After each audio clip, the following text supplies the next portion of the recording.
Nah, apa saja yang harus kita lakukan ketika kita memiliki hutang? Yang pertama, orang yang punya hutang itu wajib memiliki pekerjaan.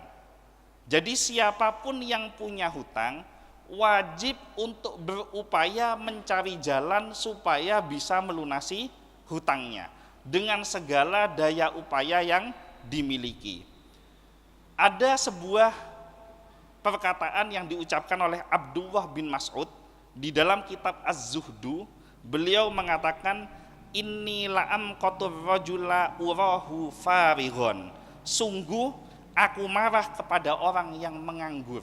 Jadi Abdullah bin Mas'ud tidak suka kepada orang yang nganggur. Sampean ngerti nganggur itu apa? Tandi kelakuan. Jadi orang nganggur itu orang setandi kelakuan. Kalau usia 20 tahun belum punya pekerjaan wajar, masih mencari usaha.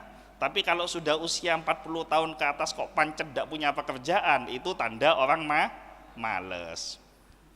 Jadi itu yang pertama, orang yang punya hutang wajib ada usaha, tidak boleh nganggur.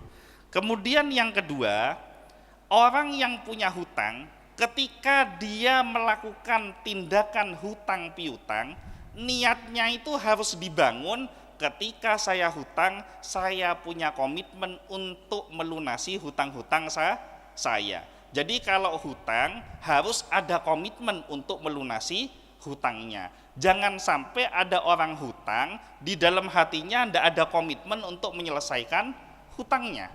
Karena Nabi SAW ini bersabda di dalam kitab Sahih Bukhari, man akhadha amwalan nasi yuridu ada'aha addallahu anhu wa man akhadha yuridu itslafaha atlafahuwah.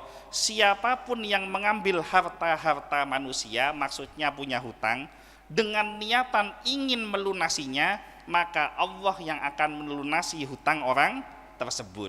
Dan siapa yang berutang dengan niat ingin merugikannya, artinya utang tapi niat tidak mau bayar, maka Allah akan membinasakan orang tersebut. Ini yang kedua. Kemudian yang ketiga, namanya orang itu kan rezeki tidak ada yang tahu. Sudah janji hutang, menyelesaikan dalam waktu sekian waktu.